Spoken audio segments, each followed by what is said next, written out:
سورہ فاتحہ کی تلاوت فرما کر ڈاکٹر کاظم علی خاصہ مرحوم ابن ذکی علی خاصہ مرحوم کی روح کے لیے ایصال ثواب۔ اعوذ باللہ السمیع العلیم من الشیطان اللعین الرجیم، بسم اللہ الرحمن الرحیم،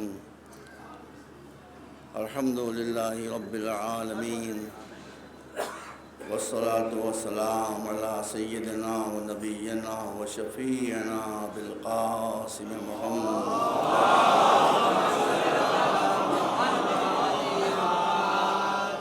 وآلہ الطیبین الطاہرین المعصومین الہداة المہدیین الذین اذھب اللہ عنہم الرجس وطہرہم تطہیرا۔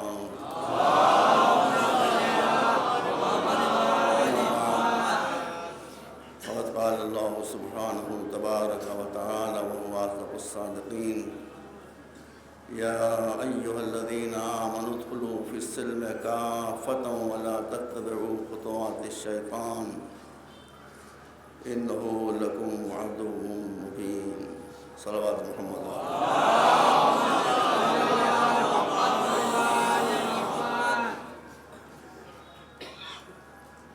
ڈاکٹر کاظم علی خاصہ مرحوم کی ایصال ثواب کے سلسلے میں یہ مجلس 5 منعقد ہیں۔ اس میں اخبار کے اعلان کے مطابق میرا موضوع دین اور عقل ہے، لیکن دین اور عقل یہ موضوع مکمل نہیں ہے، نامکمل ہے۔ اس لیے میں اسے مکمل کروں گا کہ دین، عقل، علم اور روح، یہ 3 خصوصیتیں ہیں ہمارے دین کی۔ ہمارے دین کو اگر عقل سے الگ کر دیا جائے تو وہ طالبان بن جاتا ہے، داعش بن جاتا ہے، خوارج بن جاتا ہے۔ علم سے الگ کیا جائے تو وہ کنگ عبداللہ بن جاتا ہے۔ روح سے اگر الگ کیا جائے تو وہ اموی اور عباسی عیاش بادشاہوں کی تاریخ بن جاتا ہے۔ اس لیے میں نے شون میاں سے کہا کہ میں ان 3 حصوں میں 4 حصوں میں بانٹوں گا۔ دین کیا ہے، دین اور عقل کا رابطہ کیا ہے، عقل اور علم کا رابطہ کیا ہے، اور علم سے اگر روحانیت کو نکال دیا جائے تو وہ کیا رہ جاتا ہے۔ یہ باتیں مجھے عرض کرنا میرا دل چاہتا ہے، آپ کو اختیار ہے، کیونکہ اس میں کچھ باتیں ایسی آئیں گی جو شاید آپ نے اس سے پہلے سماعت نہ فرمائی ہوں۔ میں نے ہمیشہ آپ سے کہا کہ آپ مجلس کے بعد سوال ضرور کیا کریں، لیکن ابھی میں آپ کو تھوڑا روک رہا ہوں، اس لیے کہ میں نے خود اس مجلس کا وقت گھٹا دیا ہے، 8:30 کے بجائے 8۔ میں تو آپ کے سامنے روز حاضر رہتا ہوں۔ کینیڈا سے تشریف لائے ہیں عالم جلیل مولانا ذکی باقری صاحب، ان کے لیے باقی وقت میں نے چھوڑ دیا ہے۔ میری گزارش ہے کہ آپ آخری مجلس میں جب تشریف لائیں اس سلسلے کی تو تھوڑا وقت نکال کر آئیں، تاکہ میں نے جو گفتگو کی ہے اس پر آپ کو بھی اپنی رائے دینے کا حق ہو اور مجھے بھی اس کی وضاحت کرنے کا موقع ملے۔ کوئی شک اگر آپ کے دل میں شک پیدا ہوتا ہے اور آواز یہ آتی ہے کہ دیکھو شک میں نہ پڑنا ورنہ ایمان تمہارا خطرے میں پڑ جائے گا، سمجھ لیجیے یہ آواز شیطان کی آ رہی ہے، یہ آواز شیطان کی آ رہی ہے۔ امام نے فرمایا ہے کہ شک یقین کی طرف اٹھنے والا پہلا قدم ہوتا ہے۔ جب انسان کے دل میں شک پیدا ہوتا ہے اور وہ اس پر غور و فکر کرتا ہے تو علم و عقل کی روشنی میں جب وہ شک دور ہو جاتا ہے تو وہی بیماری صحت میں تبدیل ہو جاتی ہے۔ ایک مرتبہ صلوات دیں آخر۔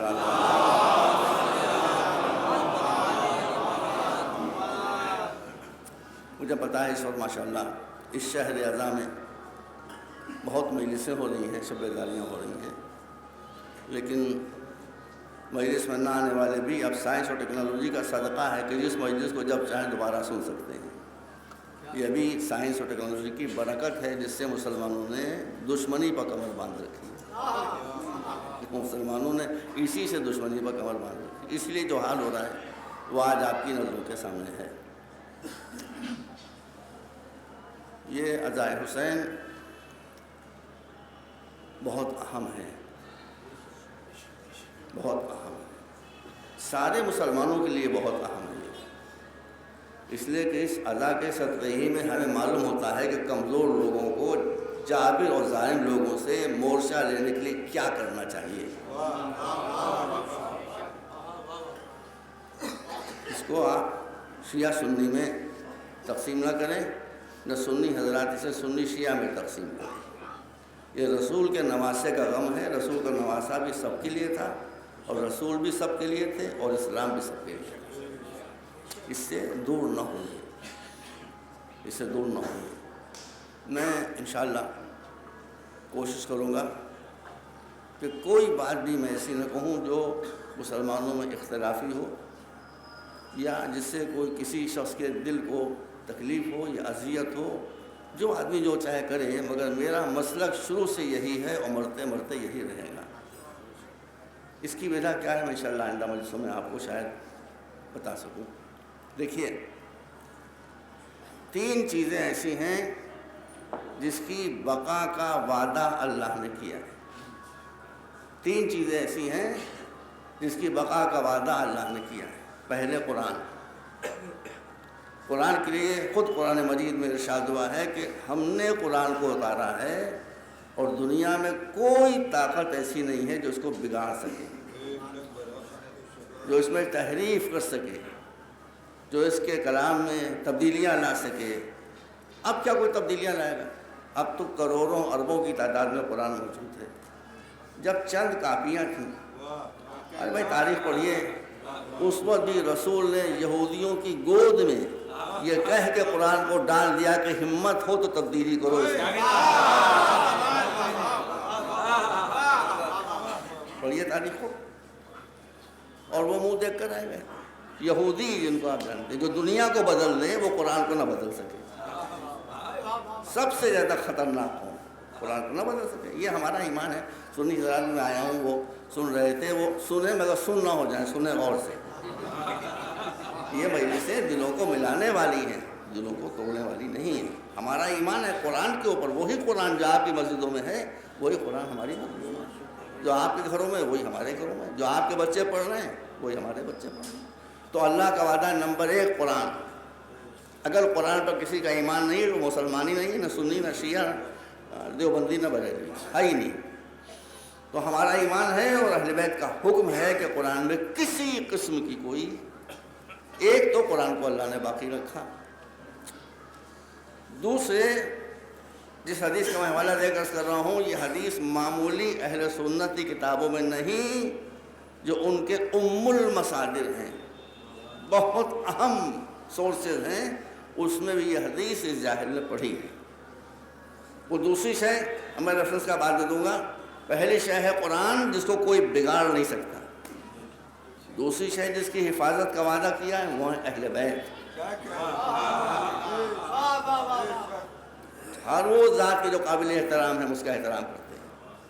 سنی حضرات سن رہے ہیں میری گفتگو کو، میں ان کو کاندھے پر ہاتھ رکھ کر گلے لگا کر پیار سے سمجھانا چاہتا ہوں، اور وہ مانتے ہیں اہل بیت کے مرتبے کو، ایسی بات تھوڑی، آپ کو نہیں معلوم ہے، وہ اہل بیت کے مرتبے کو مانتے ہیں۔ جو نہیں مانتے ہیں اچھا ہے کہ وہ نہیں مانتے،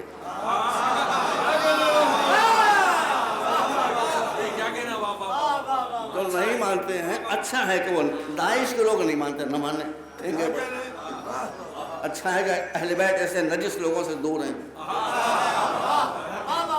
طالبان نہیں مانتے، نہ مانے، خدا کا شکر کہ اہل بیت اس لائق ہی نہیں کہ اس وضع میں جائیں یا وہ ان کو مانے، ان کو مظلوم مانتے ہیں، ظالم فقط نہیں مانتے۔ تو پہلی شے ہے قرآن، دوسری شے ہے اہل بیت، تیسری شے ہے عزائے حسین، اس کی بھی بقا کا روایتیں آپ کے پیش نظر۔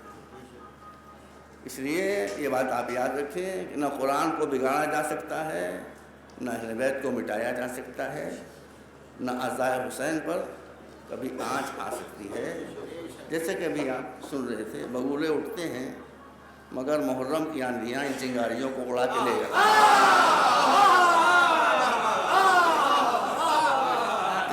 آپ یہاں منڈی میں بیٹھے ہوئے ہیں، میں نے دیکھا تھا بھائی ہمارے بیٹھے ہوئے ہیں ادھر پاٹی نالے میں، بہت سے زیادہ تشریف فرما ہوں۔ میں پوری دنیا گھومتا رہتا ہوں۔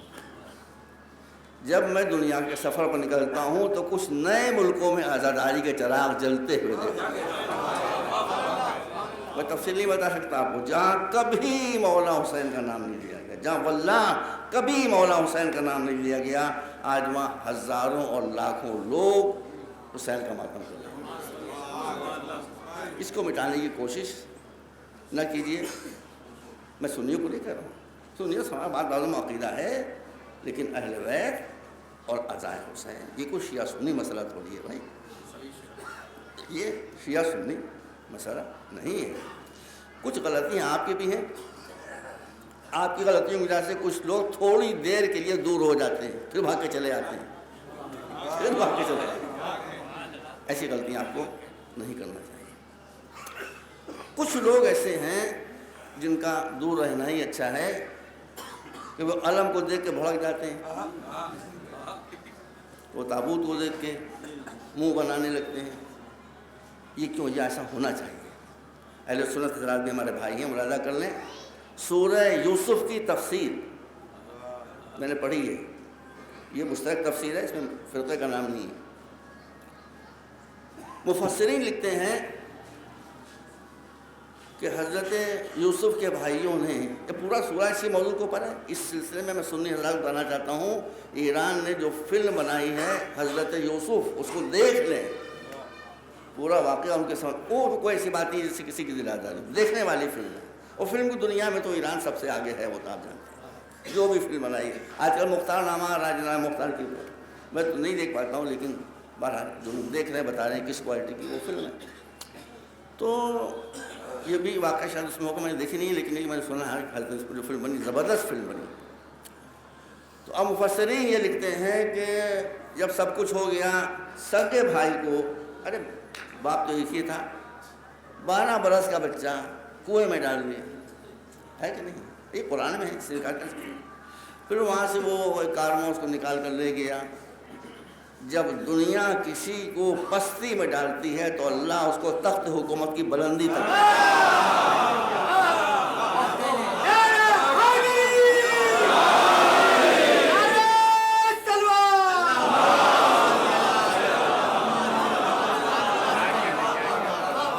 بشرطے کہ اس پر بھروسہ رکھے۔ ہر بڑے سے بڑے انسان کی طاقت ایک جگہ پر جا کر ختم ہو جاتی ہے، اس کی طاقت ختم نہیں ہوتی۔ ناممکن اس کے لیے ممکن سے بھی زیادہ آسان ہے۔ خیر تو وہاں ڈال دیا، پورا واقعہ آپ کے پیش نظر ہے، کس طرح سے آ کے وہ کاروان والے ان کو اٹھا کر لے گئے۔ پھر بازار مصر میں کیا ہوا، کیسے ایک نبی خدا کا بیٹا بیچا گیا، کاہے کے عوض بیچا گیا؟ یہ معلوم ہے آپ کو؟ سونے کے عوض نہیں بکا، سنیں ہیروں کے عوض نہیں بکا بھائی، یہی پڑھ لے تفسیر کو۔ بازار مصر میں جب حضرت یوسف بک رہے تھے، ترازو لگی تھی، ایک پلے میں یہ بیٹھے، وہ زمانے میں الیکٹرانک اسکیل تھوڑی تھے، ایک پلے میں یہ بیٹھے تھے تو جو بیچنے والوں کا دوسرے پلے میں جواہرات خزانہ خالی کیا جائے، جب پلہ برابر ہو جائے گا تو وہ ہیرے جواہرات سونا لے کے ہم چلے جائیں گے، اور یوسف وہاں خزانہ خالی ہو گیا، پلہ اٹھا ہی نہیں۔ یہ سب اشتہاراتی باتیں ہیں، الیگوریکل لینگویج بہت اہم ہے یہ۔ اس کا مطلب وہ خدا دکھا رہا تھا کہ نبوت کبھی ہیرے جواہرات سے تولی نہیں جاتی ہے۔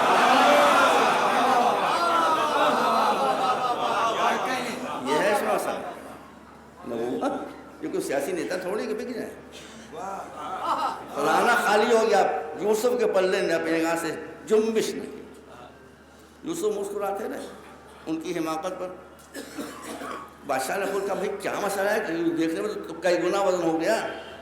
تو آپ نے فرمایا ہمیں ہیروں سے نہیں تولا جا سکتا، سونے اور چاندی سے نہیں تولا جا سکتا، میں کلام الہی سے تولا جا سکتا۔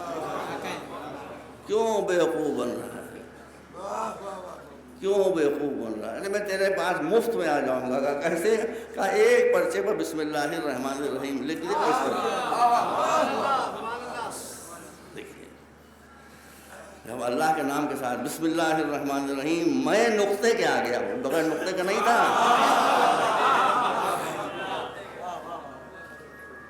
تو اللہ نام گیا، یوسف چلے گئے۔ یہ سب ہے بس۔ اب ہوتے ہوتے ہوتے دیکھیے، میں سنی بھائیوں کو بھی سنا رہا ہوں، میرے بھائی ہیں، آپ بھی سنیے، آپ تو ہیں۔ قرآن میں بہت سی باتوں کا میں نے کئی مجلس میں پڑھا کہ آپ اپنا، ابھی مجلس کے بعد میرا امتحان لے لیجیے، میں جاہل آدمی بتا رہا ہوں، آپ کو میں چیلنج کرتا ہوں، آپ اپنا کوئی مسئلہ بتائیے، میں یہیں طرح سے بتا دوں کہ قرآن نے اس کا حل کیا بتایا ہے۔ بتاؤ، قرآن کا دامن تھام لی، کوئی مشکل ہو آپ کی، پرسنل ہو، کسی بھی طرح کی ہو، میں یہیں پر طرف سے آپ کو آیت پڑھ کے بتا دوں گا کہ قرآن نے آپ کا۔ اب مسئلہ یہ ہے، آج مسلمانوں کی حالت دیگر گوں ہے، ہر طرف سے چپتیں پڑھ رہی ہیں، پڑھ رہی کہ نہیں پڑھ رہی؟ گوں سے پڑھ رہے ہیں کہ نہیں پڑھ رہے ہیں؟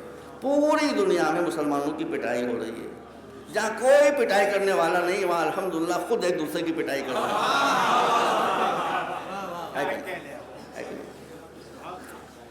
آپ جناب یوسف 14 برس تک قید میں رہے، وہاں سے نکلے، قید خانے سے نکلے، تخت حکومت پر بیٹھے۔ یہ کیسے ہوا؟ اتنا بڑا چینج، اتنی بڑی تبدیلی کیسے آئی؟ قرآن نے جواب دیا، اِنَّهُ مَن يَتَّقِ وَيَصْبِرْ فَإِنَّ اللَّهَ لَا يُضِيعُ أَجْرَ الْمُحْسِنِينَ۔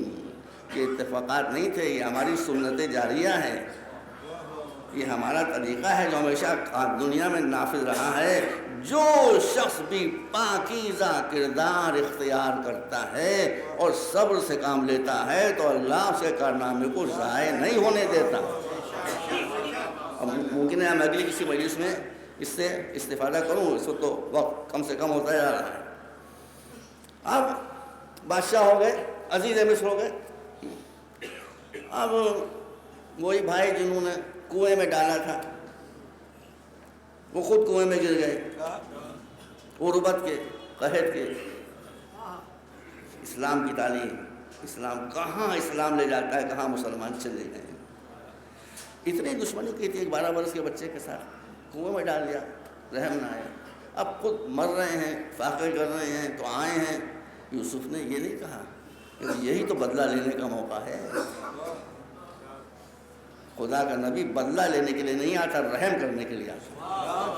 اس کا بدلہ ہے ہی نہیں، رحم کرنے کے لیے آتا۔ اب یوسف نے تو فوراً پہچان لیا یہ کون لوگ ہیں، انہوں نے نہیں پہچانا، کئی 2-3 مرتبہ آئے ہوئے۔ ایک مرتبہ کا واقعہ یہ ہوا، شاید پہلے دوسری مرتبہ، کہ ان بھائیوں کو جن کو یوسف نے، سن لیجئے، جن کو یوسف نے، حضرت یوسف نے پہچان لیا تھا، بھائی نہیں پہچان پائے تھے۔ شاہی بھوگ کا انتظام کیا گیا۔ ابھی میرے پاس ایک دعوت نامہ آیا بھوگ کا، اس لیے مجھے بھوگ یاد ہے۔ شاہی بھوگ کا انتظام کیا گیا، شاہی ہمارے شاہی مہمان ہوں گے، آؤ ہم لوگ دیوان عام میں بیٹھ کر کھانا کھائیں، دیوان خاص بیٹھ کر کھانا پڑھیے۔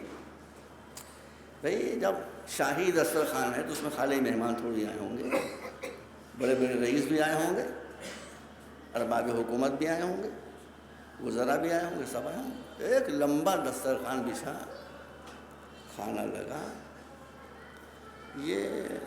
یہ نبوت کی بصیرت، یہ نبوت کی ذہانت، یہ نبوت کی انٹیلیجنس۔ جناب یوسف نے کچھ نہیں کیا، جس حال میں سب لوگ کھانا کھانے کے لیے بیٹھے تھے اس میں جگہ جگہ انہوں نے دیواروں کے اوپر ایک تصویر پینٹ کرا دی کہ ایک بچے کو کچھ لوگ کنویں میں ڈال رہے ہیں۔ یہاں وہی تصویر پینٹ ہے، وہاں وہی تصویر پینٹ ہے، وہاں وہی تصویر پینٹ ہے۔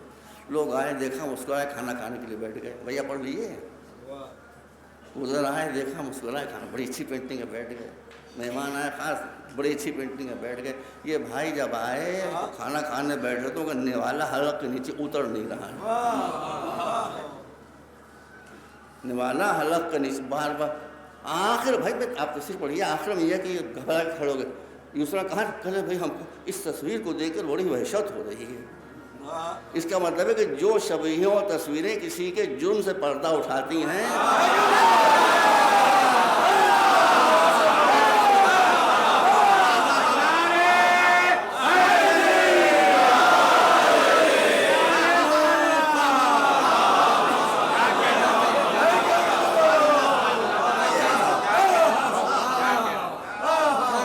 یہ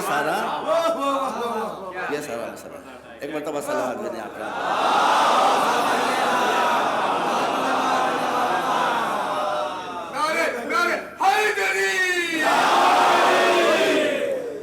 تو ایک قرآن باقی ہے, ایک اہل بیت باقی ہیں, ایک چپ ہے جو ہدایت کر سکتا ہے, دوسرا بولتا ہوا ہے جو ہدایت کر رہا ہے, تیسرے عزائے حسین جو مسلمانوں کے لیے پریکٹیکل کہ جب مصیبتوں میں پھنسو تو کس طرز عمل کو اختیار کرو. یہ ہے مسئلہ. تو میرے بھائیوں, آپ عزائے حسین کو سینے سے لگائیے. حسین نے کیسے اتنے بڑے ظلم و جبر کا مسکرا مسکرا کر مقابلہ کیا. آپ پر بھی تو ظلم ہو رہا ہے بھائی, ہو رہا ہے. یہ سبق آپ سیکھیں. عزائے حسین میں بہت جان ہے, عزائے حسین میں بہت جان ہے, مگر لوگ بے جان ہیں. عزائے حسین کیا کرے؟ بس میں بات کو مختصر کر رہا ہوں چونکہ 8:50 پر مجھے مجلس ختم کر دینا ہے. 10 منٹ میں اور کم کر رہا ہوں تاکہ مولانا صاحب کو پورا موقع ملے مجلس پڑھنے کا. دیکھیے, عزائے حسین میں اتنی جان ہے, اس حسینیے کے تقدس کی قسم, پہلو میں جو مسجد ہے اس کے تقدس کی قسم. ایران کا انقلاب صرف محراب اور منبر کے طفیل میں آیا ہے. محراب اور منبر نام بتا دیتا ہوں آپ کو, باتیں یاد رکھیے. سنی بھائی وہ سنے بھائی, ہم کسی کو چھیڑتے تھوڑی نہیں. محراب اور منبر. محراب کس کے قبضے میں؟ آیت اللہ مطہری, جو علم کا سمندر بھی کہنا غلط. ان کی کتابیں اردو میں بھی موجود, کوئی شیعہ سنی مسئلہ ان کے یہاں ہے ہی نہیں, صرف اسلام کی باتیں. مگر جس کسی نے پڑھے لکھے آدمی نے ان کی کتاب پڑھی وہ اپنے راستے پر رہ نہ سکا. بالکل آہستہ آہستہ نرم گفتاری کے ساتھ, بات ایسی کہ جو دماغ کو بھی کھینچ رہی ہے, دل کو بھی کھینچ رہی ہے. دیکھیے آپ لوگ میری اب تقریباً یہاں چھوٹے بھائی ہیں, اولاد کے برابر ہیں, میں عمر تو اس منزل کو ہوں. اب آپ یہ سمجھتے ہیں میں اس وقت بھی کچھ مجھے پرسنل کوئی شہرت کی طلب ہو, وہ سب منزلیں گزر گئی. اب تو میری ایک تمنا ہے کہ میں چاہے زمین کی پستی میں چلا جاؤں, آپ اونچے ہو جائیں, بس جیسا. واللہ میری کوئی دوسری تمنا ہے ہی نہیں کچھ. اب کہ میں جب دنیا سے جاؤں تو میں دیکھوں کہ میری قوم جو ہے وہ ذرا اوپر, کچھ تھوڑا اوپر آ گئی. بس میں کہوں گا اللہ میرا مشن پورا ہو گیا. تو آیت اللہ مطہری انہوں نے منبر پڑھی ہے کتابیں. آیت اللہ مطہری کتابیں دنیا کی ساری بڑی بڑی زبانوں میں موجود ہیں, بالکل زندہ ٹاپکس کے اوپر ہیں. ایک زندہ ٹاپک ہے, خدا کریے ٹاپک کبھی مردہ ہو ہی نہیں, اللہ کرے کبھی یہ مردہ ہو. ٹاپک ہمیشہ ٹاپک زندہ رہے, وہ ہے عورتوں کا. اس لیے میں کہہ رہا ہوں ہمیشہ زندہ رہے. ان کے زندہ رہنے سے گھروں میں رونق رہتی ہے. کبھی لڑائی ہو رہی ہے, کبھی جھگڑا ہو رہا ہے, کبھی کچھ ہو رہا ہے, زندگی کا اثر پڑے گا. خواتین کے اسلام میں کیا حقوق ہیں, ہماری سنی بچیاں یا بہنیں پڑھیں گی تو سمجھ لیں گی کہ اسلام نے کیا ان پر احسان کیا ہے. انسان کی ڈیفینیشن اسلام میں کیا ہے, بالکل جو زندہ ٹاپکس ہیں اس کے اوپر بہت ہی نرم نرم نرم میٹھے لفظوں میں گفتگو کی ہے, مگر بڑی مضبوط پڑھیے اس کو, تاکہ آپ کو اسلام کی فلسفی سمجھ میں آئے, اسلام کی حکمت سمجھ میں آئے. دوسرے شریعتی. آیت اللہ مطالعی تقریباً 51-52 سال کے تھے جب دنیا سے چلے گئے. شریعتی بیچارہ 32 سال کا تھا جب ختم ہو گیا. شریعتی ایک طوفان ہے، کھنگرج، چمکتی ہوئی بجلیاں. وہ ظاہر ہے کہ یونیورسٹی کو سنبھالے ہوئے تھا، اس کو ویسے انداز صحیح تھا. میرے کہنے سے آپ ان دونوں کی کتابیں پڑھیں اور اگلے سال مجھے بتائیں کہ آپ ویسے ہی ہیں جیسے پچھلے سال تھے. دیکھیے بیٹا، دنیا میں کوئی انقلاب نہیں آ سکتا ہے، دنیا میں کوئی انقلاب نہیں آ سکتا ہے جب تک دماغ نہ بدلے. پہلے دماغ بدلتا ہے، طرز فکر بدلتا ہے، جسے انگریزی میں مائنڈ سیٹ کہتے ہیں. جب وہ تبدیل ہوتا ہے تو پھر آدمی تبدیل ہوتا ہے، آدمی تبدیل ہوتا ہے تو قوم تبدیل ہوتی ہے، قوم تبدیل ہوتی ہے تو انقلاب آ جاتا ہے. میں ایسی باتیں نہیں پڑھوں گا کہ آپ کو اس کی سمجھنے میں تھوڑی دشواری ہو. دنیا میں کبھی انقلاب آیا ہی نہیں جب تک مائنڈ سیٹ چینج نہیں ہوا. فکری انقلاب نہ. 2-3 جملے سن لیجیے بس. یورپ میں انقلاب کب آیا؟ وہاں کی جہالت اللہ. مگر انقلاب کب آیا؟ کہ جب فکر بدل گئی. وہ غلط یا صحیح ہم کو سے بتا دو. فکر بدل گئی، انقلاب آ گیا. روس میں انقلاب کب آیا؟ جب کمیونزم کے ذریعے، کمیونزم نے وہاں کے لوگوں کی سوچ کو بدل دیا تو انقلاب آیا. ایران میں جو انقلاب آیا ہے وہ وہاں کے علماء کرام نے اتنے قابل تھے وہ لوگ. ارے کیا ایران میں انقلاب سے پہلے شیعہ نہیں تھا؟ وہاں ہندو تھا کون؟ وہاں کرسچن تھا کون؟ سب شیعہ تھے، مسلمان تھے. مگر یہ شیعہ مسلمان کیسے تھے؟ جن کی زندگی مسجدوں میں نہیں گزرتی تھی، شراب خانوں میں گزرتی تھی، کاسینوز میں گزرتی تھی، عیاشیوں میں، بدماشیوں میں گزرتی تھی. بادشاہ کی کوشش یہی تھی کہ اپنے کو امام رضا کے روضے کا متولی بنائے، قوم کو شیطان کا پیرو بنائے. یہ متولیوں کا کردار ہمیشہ سے ہے.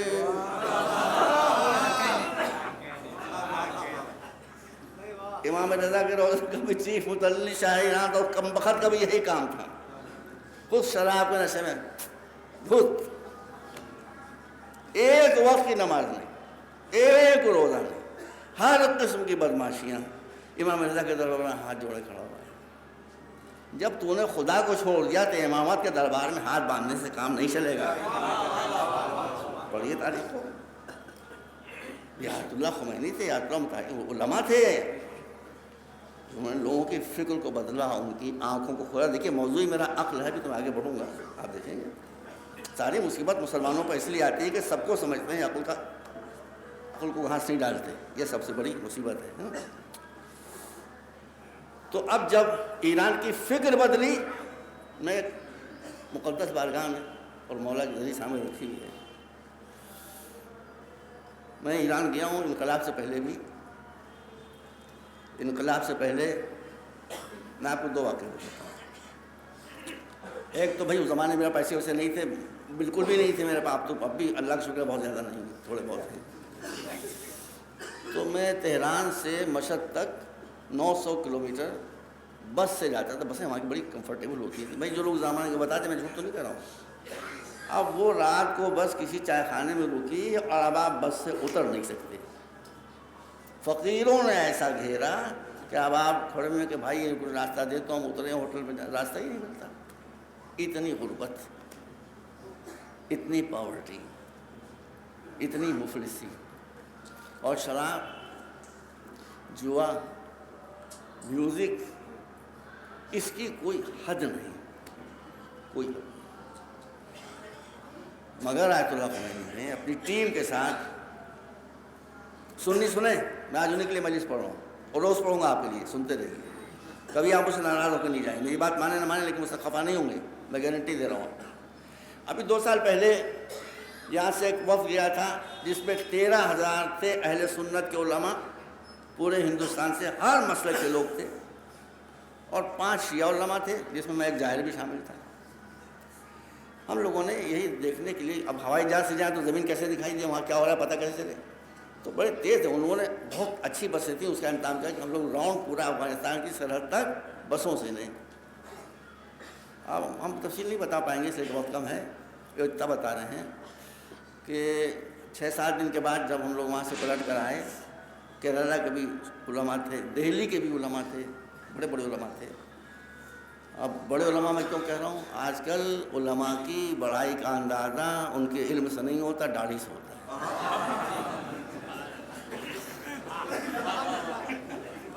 میں چونکہ چھوٹا سا عالم، مجھ سے داڑھی بھی میری چھوٹی ہوتی، بڑے بڑے عالم، بڑے بڑے واقعی وہ تھے، بڑے بڑے علماء۔ اب جب وہ پلٹ کر آئے تو ہم لوگ جب ہوٹل میں گئے تو میں نے پوچھا، حضرات آپ نے منظر فرمائے ایران کو، اب یہ بتائیے آپ نے یہاں پر سب سے زیادہ کیا میں سمجھا بھی نہیں تھا کہ مجھے یہ جواب ملے، میں نے کہا یہ بتائیے، اور سب تھے، میں نے بول رہے تھے کہ آپ نے یہاں پر کیا سب سے عجیب بات دیکھی، کہنے لے 2 باتیں ہم نے بہت عجیب دیکھی، بھائی سنیے گا، 2 باتیں ہم نے سب سے زیادہ عجیب دیکھی۔ ایک تو ایک، ہمیں کوئی دہلی سے آ رہا ہے، کوئی کیرلا سے آ رہا ہے، کوئی بنگال سے آ رہا ہے، کوئی کہیں سے آ رہا ہے، کوئی کہیں سے آ رہا ہے، ہمارے یہاں پورے دیش کا کلچر یہ ہے کہ نہیں، بتائیے غلط تو نہیں کہا بیچاروں نے، کہ ادھر چوراہے پر کار رکی اور کھٹ کھٹ کی۔ بھکاریوں کی لمٹ نہیں، کچھ بھکاری ایسے ہیں جو روزانہ آتے ہیں، کچھ بھکاری ایسے ہیں جو سالانہ آتے ہیں، کچھ بھکاری ایسے ہیں جو 5 سال میں آتے ہیں۔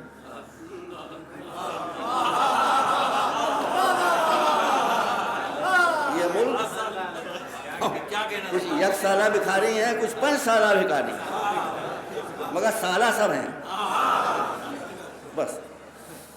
تو کہلے ہمارا خیال یہ ہے کہ بھکاریوں سے ملک، اب غلط تو نہیں کہا، اتنا بڑا ہم نے راؤنڈ لیا، دیہاتوں میں گئے، شہروں میں گئے، سب دکھائی دیے، ایک بھکاری ہم کو نہ دکھائی۔ تو یہ سب سے زیادہ حیرتناک بات ہے۔ یہ علماء کا کردار ہے۔ علماء کی محنتیں ہیں کہ غریبی ختم ہو گئی، واقعی غریبی نہیں، ختم بھی نہیں، صحیح نہیں ہو، پہلے بہت غریبی تھی۔ آپ مجھے ایک بات بتائیے کہ جب ہم امام زمانہ کو بھی سنی مانتے ہیں، کبھی اس سے بات کریں، نہیں چاروں خود ہی خبر نہیں ہے عوام کو ہم کیا مانتے ہیں، ان کو خود ہی نہیں پتا ہم کیا مانتے ہیں، بھائی وہ بھی مانتے ہیں امام سلفی حضرات، جن کا بھی کل کانفرنس بھی جا پہ لکھا ہوگا، اور اس میں پریس کلب میں، وہ سب میرے دوست ہیں، سب میرے دوست ہیں۔ یہ لوگ بھی امام زمانہ کو مانتے ہیں، جو سب سے زیادہ ریجڈ ہیں، یہ بھی امام زمانہ کو مانتے ہیں۔ آپ نے دیکھا اخبار میں جو صاحب آئے تھے امیر جماعت، ان کا نام کیا تھا؟ اصغر علی امام مہدی سلفی۔ تو امام مہدی کو مانتے ہیں نا، تو نام کیسے رکھتے ہیں اپنے؟ تو ہم ایسوں کو مانتے ہی نہیں ہیں جن کو کوئی نہ مانے، ہم تو جن کو سب مانتے ہیں۔ اب وہ بھی کہلے صاحب پہلی بات تو یہ ہے کہ ہم کو یہاں ایک بھی بھکاری نہ دکھائی دی، کوئی آدمی بھیک مانگتا ہوں نہیں۔ میں عرض کر رہا تھا کہ ہمارے یہاں پیشین گوئیوں میں امام زمانہ کی یہ ہے کہ جب وہ تشریف لائیں گے تو سب سے پہلے 2 کام کریں گے، 2 کام سب سے پہلے کریں گے۔ وہ کام جو 2 کام سب سے پہلے کریں گے وہ کیا ہوگا؟ پہلے غربت کا خاتمہ، دوسرے جہالت کا خاتمہ۔ آپ کو میرے یہاں تشریف فرما پوچھیے، غربت کا خاتمہ، لوگ کہتے ہیں اتنی جلدی غربت کیسے ختم ہو جائے گی؟ اما نائب امام نے جب غربت ختم کر دی تو امام کا ختم کر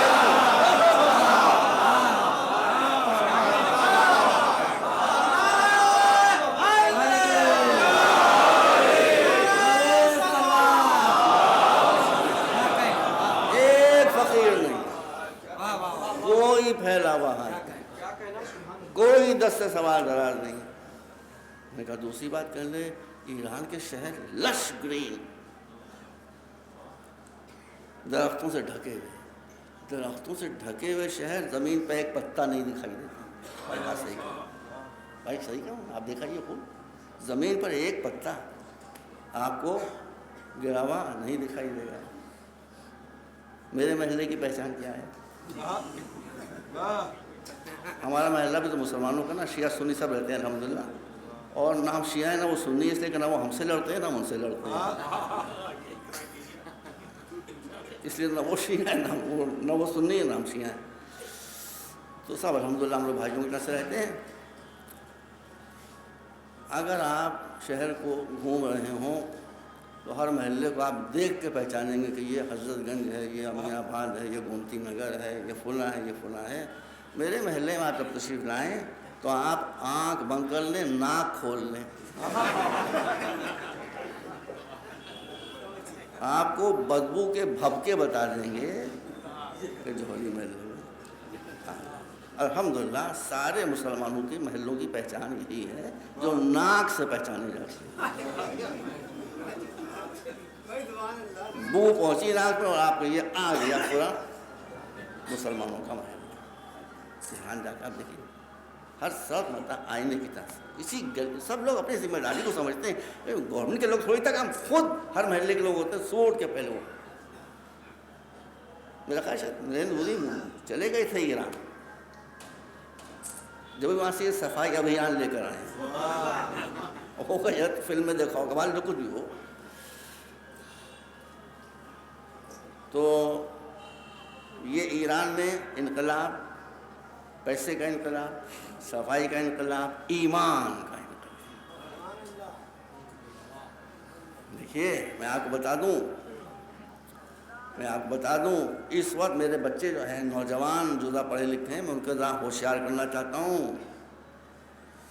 جب کوئی لہر بہت ہی منظم انداز میں اٹھے، سمجھیے اس کے نیچے کوئی بہت بڑا جال ہے کہ جو پھیلا ہوا۔ واللہ میں ہاتھ ٹرائی کرتا ہوں، سمجھ لیجیے، عقل سے کام لیجیے، بہت بڑا جال ہے جو پھیلا ہوا ہے۔ جب ہمدردوں کا ریلا دکھائی دے تو سمجھیے کہ یہ ہمدرد اسی شیطان کی اولاد ہیں جس نے حضرت آدم سے کہا تھا جو ہونا تھا سو ہو گیا، اب میں آپ کے لیے مخلص ہوں۔ کہ بیٹا شیطان نے بھی یہی کہا تھا کہ نہیں کہا تھا، جو ہونا تھا تو ہو گیا۔ ہوشیار رہیے، بہت خطرناک زمانہ ہے، بہت خطرناک لوگ ہیں۔ میری جو عمر ہے، میں نے کبھی آج تک نہیں دیکھا کہ اللہ کے خلاف، خدا کے خلاف اتنا منظم پروپیگنڈا ہو رہا ہے۔ سائنسی مدد سے، فلسفے کی مدد جو ہے وہ پلا ہوا ہے۔ ارے خدا نہیں ہے، ارے خدا نہیں ہے، ارے نہیں تو تم اپنے گھر میں بیٹھو، تم سے کیا تعلق نہیں ہے؟ جب ایک چیز نہیں ہے تو ڈر کیوں رہے اس سے؟ ابے ہر جو چیز ہوتی اس سے آج بیٹھو، نہیں اس سے کیا ڈرنا پھر؟ یہ بات کیا ہے بھائی؟ سنی حضرات آپ میرے گلے سے لگ جائیے، واللہ میں آپ کو نہیں کہہ رہا ہوں، میں سلفی مسلک کو بھی نہیں کہہ رہا ہوں، میں تو اس حکومت کو کہہ رہا ہوں جو اپنے کو سلفی کہتی ہے، مگر نہ سلفی نے ٹلفی ہے، کچھ ہے ہی نہیں۔ میں گیا تھا حج کے لیے، سعودی گورنمنٹ کے محل کے اندر کیا ہوتا رہتا ہے اس کو دیکھنے کے لیے آپ ایک شیعہ کتاب ہے زہیر احمد صاحب، یہ قاضی پبلشر چھپی ہے کتاب، پڑھ لیجئے کہ وہاں کیا ہو رہا ہے، سنی نے لکھی ہمارا کیا۔ سعودی گورنمنٹ کا یہ آدیش ہے کہ محل کے اندر کبھی کوئی شیعہ نہیں آ سکتا، محل کے اندر شیعہ کبھی جاتے بھی نہیں ہیں، وہ ایک الگ مسئلہ ہے، ان کا آدیش ہے، کیوں؟ وہ راز کھل جائے گا۔ ایک صاحب تھے، ان کا نام تھا ضیاء الدین، وہ تھے کھٹمل،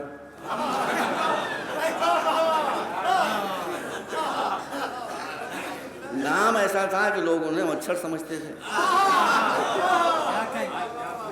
سعودی حکومت میں دھوکہ کھا گئی، کچھ وہاں جو ان کا ٹوائلٹ سسٹم تھا اس میں کچھ گڑبڑ ہوئی تو ان کو نام کی وجہ سے بلا لیا گیا، یہ گئے تو ان کی آنکھیں پھٹی کی پھٹی رہ گئیں، اس لیے کہ وہاں تو انہوں نے وہ سامان دیکھا جو جنت میں بھی نہیں دکھائی دے گا۔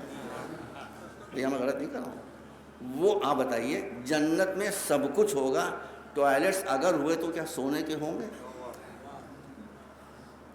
یہ مجھ سے بتایا انہوں نے بعد میں کر کے، مولانا میں وہاں گیا تو وہ جو ٹوائلٹ سیٹس تھی وہ سونے کی بنی ہوئی تھی، میں نے کہا ویسے سونے کی تھی، وہ سو جاتے ہیں آ کے اس میں جو ٹوٹیاں لگی ہوئی تھی۔ بھائی مسلمان بتائیں، بھائی مسلمان، سنی مسلمان بتائیں، کیا اسلامی شریعت میں یہ جائز ہے؟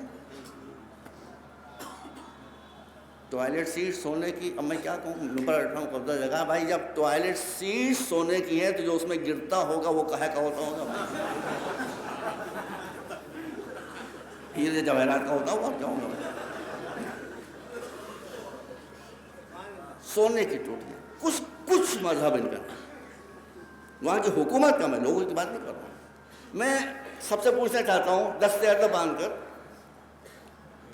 اسلام کا اس وقت سب سے بڑا دشمن کون ہے؟ اسرائیلی ہے نا، ہزاروں بے گناہوں کو مار ڈال رہے ہیں۔ سعودی گورنمنٹ کی ایک سپاہی کی ایک گولی سے کوئی اسرائیلی سپاہی مرا؟ مجھے بتائیے، ایک گولی ہم پر چل رہی ہے، مسلمانوں پر چل رہی ہے، ایک حرامزادے کمبخت جو بے گناہ بچوں تک کو مارے ڈالنا ہے ان کے اوپر۔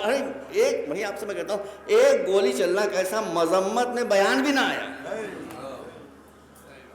اس لیے کہ ان کو اپنا تخت اپنا سنگھاسن پھرتے ہوئے دکھائی دے رہا ہے۔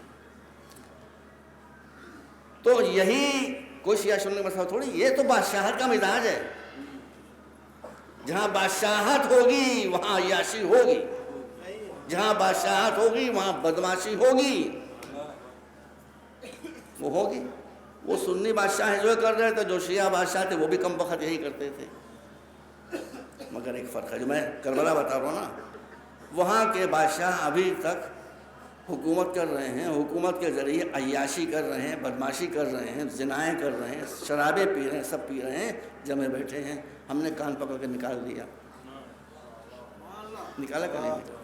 امریکہ چیختا رہ گیا، برطانیہ پھڑپڑاتا رہ گیا، ہمارے نوجوانوں کو کوئی فکر نہیں کہ کان پکڑا، 1 2 3 نکلو یہاں سے بھاگو۔ کیوں ہوا یہ؟ بھائی ہم بھی مسلمان ہیں، تھوڑی دیر وہ بھی مسلمان ہیں، ہم بھی مسلمان ہیں، فرق صرف اتنا ہے کہ ان کے یہاں کربلا نہیں ہے، ہمارے یہاں کربلا ہے۔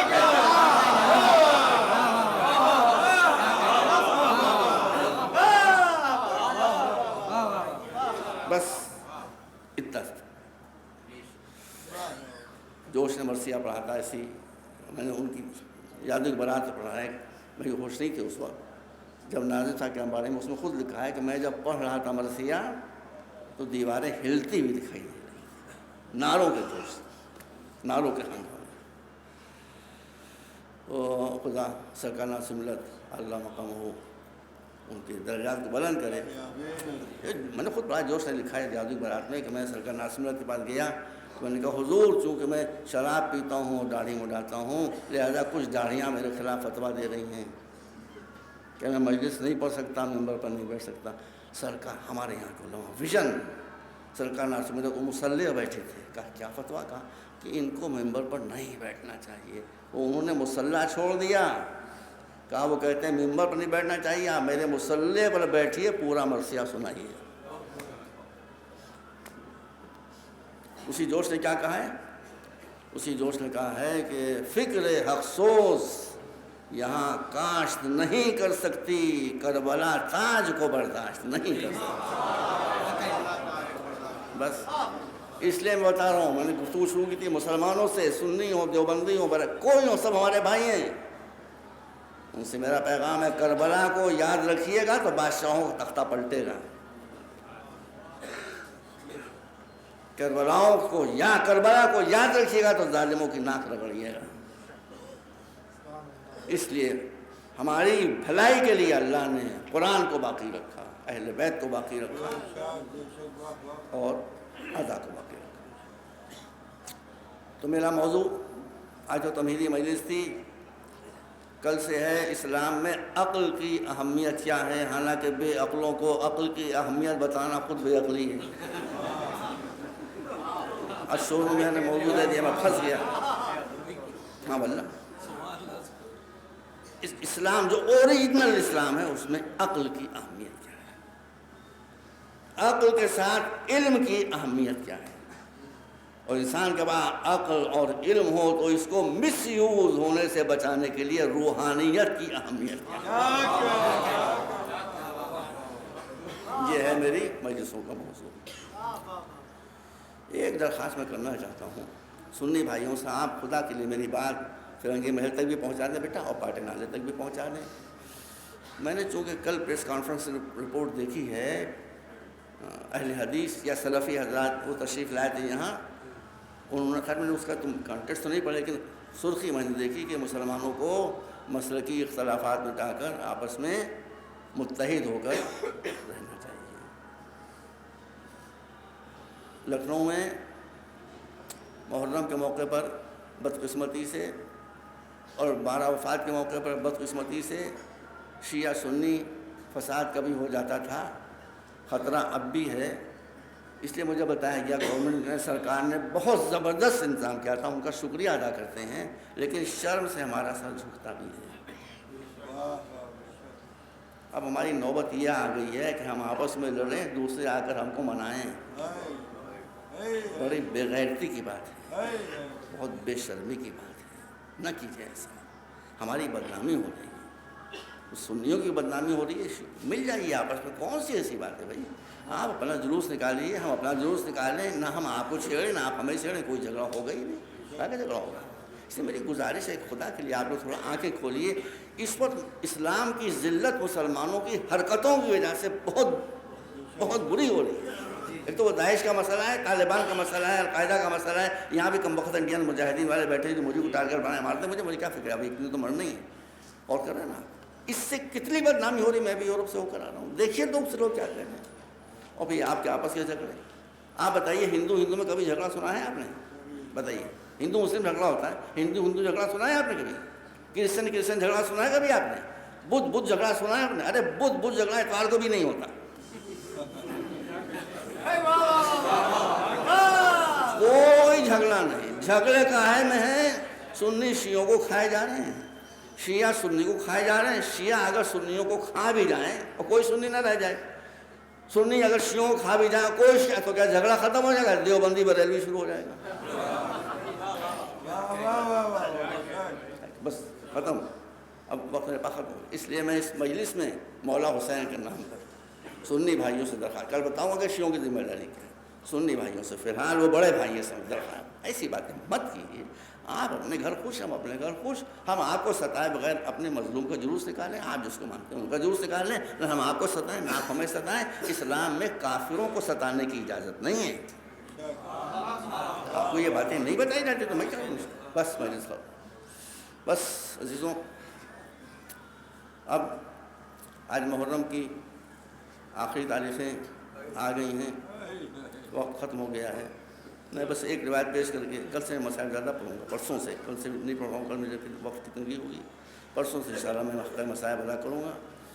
ابھی تو میں آپ کے سامنے صرف اتنا کہنا چاہتا ہوں کہ مولا علی کے ایک بہت زبردست چاہنے والے تھے، عبداللہ ابن عفیف، یہ جنگ جمل بھی مولا علی کے سپاہی تھے اور جنگ صفین میں بھی مولا علی کے سپاہی تھے۔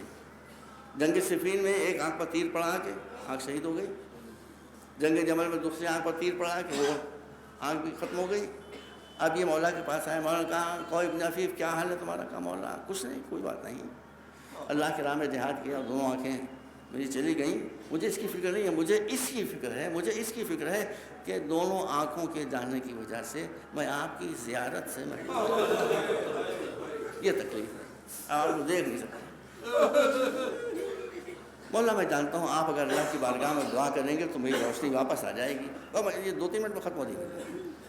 مولا آپ دعا کریں گے میرے لیے تو اللہ آپ کی دعا ضرور سنے گا، میری آنکھوں میں روشنی آ جائے گی۔ مولا نے کہا ہاں تم ٹھیک کرتے ہو، میں دعا کروں گا تو اللہ ضرور میری دعا سنے گا، تمہاری آنکھوں میں روشنی آ جائے گی، لیکن اگر میری دعا سن لیجیے، بس میری ختم ہو رہی ہے، اگر میری دعا سے تمہاری آنکھوں میں روشنی آ گئی تو پھر تمہاری زندگی میں ایک وقت وہ بھی آئے گا جب تم کہو گے کاش میری آنکھوں میں روشنی نہ آئے۔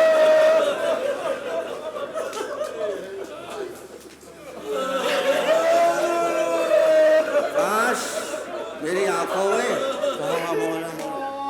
اگر ایسا وقت آنے والا تو نہیں، مجھے اندر رہنا پڑے، وہ وقت نہ ہے کہ میں چیخوں کہ میری آنکھوں میں روشنی کیوں آ گئی، چپ ہو گیا، معاملہ ختم ہو گیا۔ 12 محرم کو شہدائے کربلا کے کٹے ہوئے سر، کربلا سے شام تک سروں کی داستان ہے، کچھ کٹے ہوئے سر کچھ کھلے ہوئے سر۔ مسلمانوں سنو، شہداء کے کٹے ہوئے سر نیزوں کی نوکوں پر، ارے رسول اللہ کی نواسیاں، علی و فاطمہ کی بیٹیاں برہ نسل کوفے میں لائی گئی ہیں، اور آواز دی جا رہی ہے کہ یا اے کوفو یا اہل الکوفۃ والشام ہذہ سبایا من بنات رسول اللہ۔ کہ سربراہ قیدی رسول اللہ کی اولاد ہیں، یہ سادات ہیں، علی و فاطمہ کی بیٹیاں ہیں۔ اب زینب پر کیا گزری ہوگی؟ یہ کوفہ وہ ہے کہ جہاں کچھ عرصے پہلے بی بی زینب کی زیارت کے لیے عورتوں کی لائن لگتی تھی کوفے میں کہ ہم ایک جھلک دیکھ لیں۔ آج وہی زینب برہنہ پشت اونٹ کے اوپر سر برہنہ بیٹھی ہوئی فریاد کر رہی ہے، ارے مجھے ایک چادر دے دو، مجھے ایک چادر دے دو تو میں اپنے سر کا حجاب کروں۔ لوگ ہنس رہے ہیں، کہہ لگا رہے ہیں۔ جب بی بی اپنی فریاد سے اپنی مظلومیت دکھا چکی تو پھر اب یہ بھی منزل آئی کہ دکھائیں میں ہوں کون۔ خدا کی قسم ذرا غور کیجئے، جو 72 تڑپتے ہوئے جنازے چھوڑ کر گئے، جس کی نظروں کے سامنے کٹے ہوئے سر ہوں، جو پیاس سے بےکل ہو رہی ہو، جس کی گود میں ایک معصوم بچی بیٹھی رو رہی ہو، اس میں یہ جرأت، یہ علی کی بیٹی ہے ورنہ دوسرا وہ سوال پیدا نہیں ہوا۔ بس سنیے میری خبر، زینب نے کہا اسکتو یا اہل کوفہ، بس کوفے والے بدماشوں چپ ہو جاؤ، چپ، میری بات سنو۔ خطبہ شروع ہوا، میں نے آج تک تاریخ میں ایسا خطبہ لیکچر نہیں دیکھا۔ اور ایک بیان ہے کہ زینب نے جب خطبہ شروع نہیں کیا تھا، لوگ تالیاں بجا رہے تھے، بینڈ بجا رہے تھے، دف بجا رہے تھے، ڈھول۔ جیسے ہی زینب کا خطبہ شروع ہوا معلوم بجلی گر گئی، ہاتھ شل ہو گئے، تالیاں بند ہو گئیں، قہقہے ختم ہو گئے۔ وہی لوگ اپنے ہاتھوں کو اپنے دانتوں سے کاٹ رہے تھے کہ ہم نے کیا کیا، یہ ہم نے کیا کیا، یہ ہم نے بس خطبہ دے رہی تھی زینب۔ ایک مرتبہ اپنے عفیف اپنے گھر کے باہر نکلے اور بیوی کی آواز کان میں پہنچی تو نابینا تو تڑپنے لگے، ادھر سو ادھر سو، بھاگے بھاگے، ہوا کیا ہوا کیا ہوا کیا ہوا؟ ارے کہہ رہی ہے علی کی شہادت کو تو زمانہ ہو گیا، یہ علی کی آواز کہاں سے سنائی دے رہی ہے؟ سب لوگوں نے کہا کہ یہ علی نہیں ہے، علی کی بیٹی ہے جو خطبہ دے رہی ہے۔ لہج علی میں ابن عفیف نے کہا مولا علی آپ پر میں قربان۔ وہ وقت آ گیا کہ صبح میری آنکھیں نہیں تھی کہ میں آپ کی بیٹی کو سر برہنہ نہ دیکھ سکا، ابن عفیف سر برہنہ نہ دیکھ سکے، سید سجاد کے دل پر کیا گزر رہی ہوگی جب اپنی بیٹی کو سر برہنہ وَسَيَعْلَمُ الَّذِينَ